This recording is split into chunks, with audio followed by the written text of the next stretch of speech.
तर आज मी बनवले आहे ओट्स आणि गव्हाच्या पिठापासून हेल्दी आणि टेस्टी कुकीज। हाय मम्मी, काय बनवलंय आज? आज मी बनवले आहे कुकीज, बघ ट्राय करून। वाव, खूप छान। तर माझ्या तर मुलीला हे कुकीज खूप आवडले। तुम्ही पण ट्राय करा तुमच्या मुलांसाठी, त्यांना पण नक्की आवडतील। कुकीज बनवण्यासाठी आपल्याला काय काय साहित्य लागणार आहे, चला तर मग बघूया।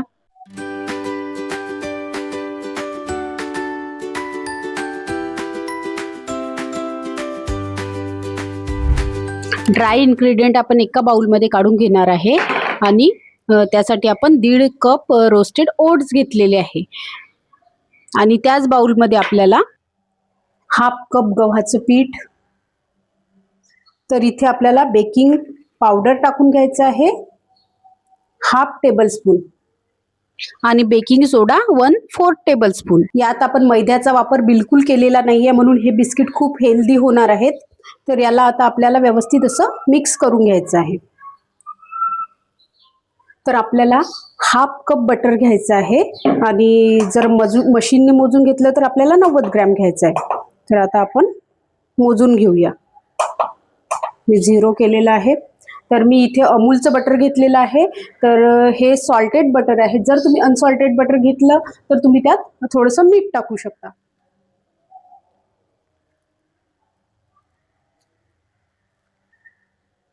आणि बटर हे आपल्याला कधीही रूम टेम्परेचर मधलं घ्यायचं आहे।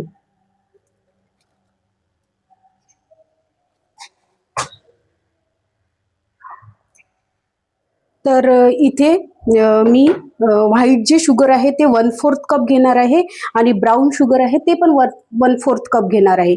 तुम्ही या जागी जागरी पावडरचा पण यूज करू शकता। पावडर ऑफ शुगर 1/4 कप। ब्राऊन शुगरला पण मी मिक्सर मधून बारीक करून घेतलेला आहे आणि ती पण आपण 1/4 कप घेणार आहे।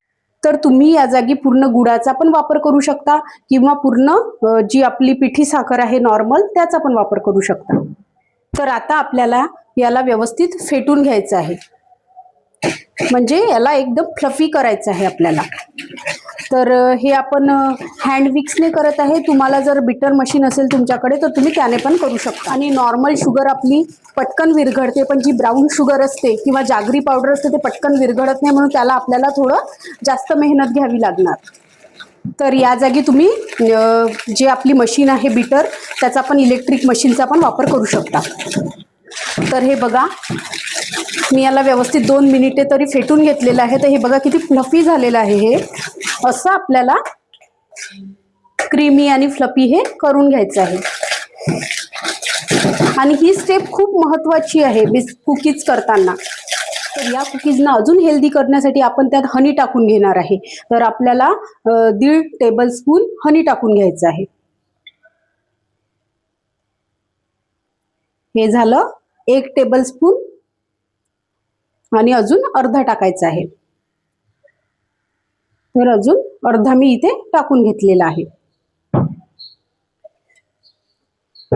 तर हे आहे सिनॅमन पावडर। सिनॅमन पावडर म्हणजे जे आपली कलमी असते, मराठीत आपण त्याला कलमी म्हणतो, त्याचं पावडर। तर ते आपल्याला इथे 1/2 टेबलस्पून टाकून घ्यायचं आहे। यामुळे आपली जी कुकीज आहे त्याला एवढा छान फ्लेवर येतो आणि त्याची टेस्ट पण अमेझिंग, एकदम खूप सुंदर लागते। आणि बरेच लोक याला दालचिनीचं पावडर पण म्हणतात। तर याला आता आपण व्यवस्थित मिक्स करून घेऊया। तर हे ड्राय इन्ग्रेडियंट आपल्याला यात मिक्स करून घ्यायचे आहेत आणि मिक्स आपल्याला हे एकदम हलक्या हाताने करायचं आहे। आणि हे आपल्याला एकदम हलक्या हाताने मिक्स करून घ्यायचं आहे। आपल्याला ते ओव्हर मिक्स करून घ्यायचं नाही आहे। जसं मी इथे व्हिडिओमध्ये दाखवत आहे तशा प्रकारे आपल्याला ते अलगद असं व्यवस्थित मिक्स करून घ्यायचं आहे। आणि आपल्याला जर हे थोडं जास्त ड्राय वाटत असलं तर आपण यात थोडंसं दूध टाकून घेऊ शकतो, 3-4 चम्मच। तर मी पण इथे, मला पण हे थोडं कोरडच वाटत आहे, तर मी काय केलं आहे, इथे 3-4 चम्मच यात दूध मिक्स करून घेतलेलं आहे। तर दूध टाकल्यामुळे आपलं हे मिश्रण आता एकदम परफेक्ट झालेलं आहे। तर आता आपण याला बाजूला ठेवून घेऊया। तर आता आपण हा जो आपला ट्रे आहे याला तयार करून घेऊया. एक बेकिंग पेपर घेऊया आणि त्याला व्यवस्थित त्याच्या आकाराचं कापून घेऊया.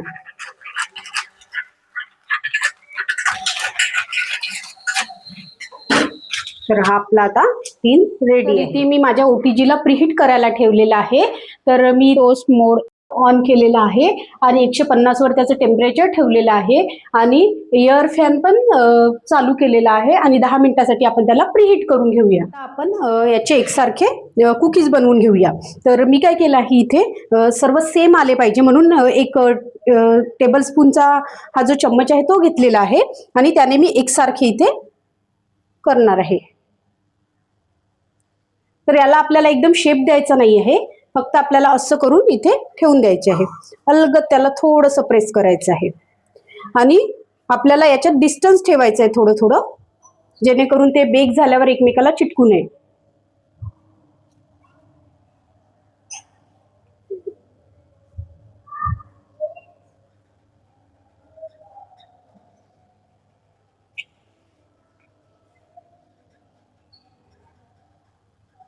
हा थोडा स्टिकीच होणार आहे कारण की आपण जे हनी यूज केलं आहे त्यामुळे.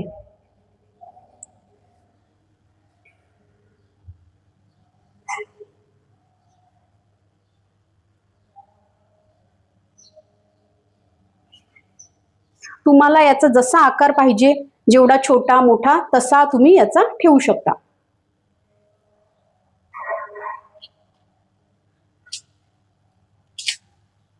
तो त्याला एकदम आपल्याला प्रॉपर गोलच शेप द्यायचा असं काही नाहीये. तो जेव्हा बेक होईल, कुकीज जेव्हा बेक होतील तेव्हा तो त्याचा शेप आपोआप घेऊन घेते.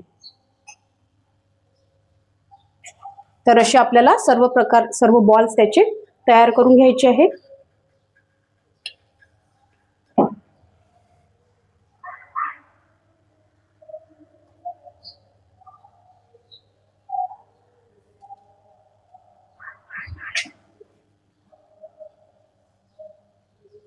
आणि हे जे कुकीज आहे ते एकदम क्रंची आणि छान दिसतात आणि खायला पण खूप टेस्टी लागतात.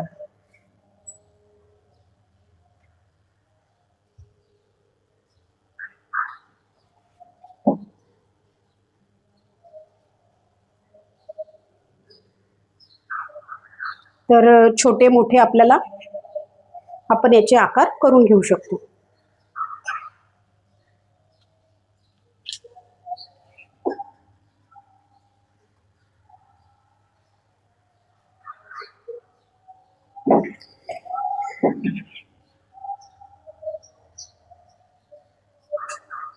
म्हणजे या आकाराचे जर तुम्ही कुकीज बनवले तर तुमचे इथे 15 कुकीज तयार होतील. तर हे बघा, तर आपला OTG इथे प्रीहीट झालेला आहे. तर त्यात आपण याला ट्रेला ठेवून घेऊया. तर आता मी OTG मध्ये कुकीज ठेवून घेतलेले आहे आणि त्याला 20 ते 25 मिनिटात आपले कुकीज एकदम रेडी होणार आहेत. तर 10 मिनिटे झाल्यावर आपल्या कुकीजने कसा शेप घेतलेला आहे. तर हे बघा, आता आपले जे कुकीज आहे ते परफेक्ट रेडी झालेले आहे आणि मी इथेच गार करून घेतलेले आहे, थंड करून घेतलेले आहे, म्हणजे ते अजून क्रिस्पी होतील. तर हे बघा किती याचं स्ट्रक्चर एकदम छान झालेलं आहे.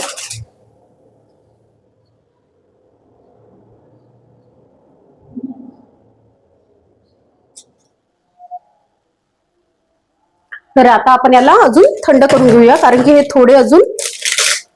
थोडे किंचित गरमच आहे, म्हणजे हे अजून क्रंची बनतील. तर आपण याला याच्यावर काढून घेऊया. बघा त्याचा शेप त्याने स्वतःच घेतलेला आहे.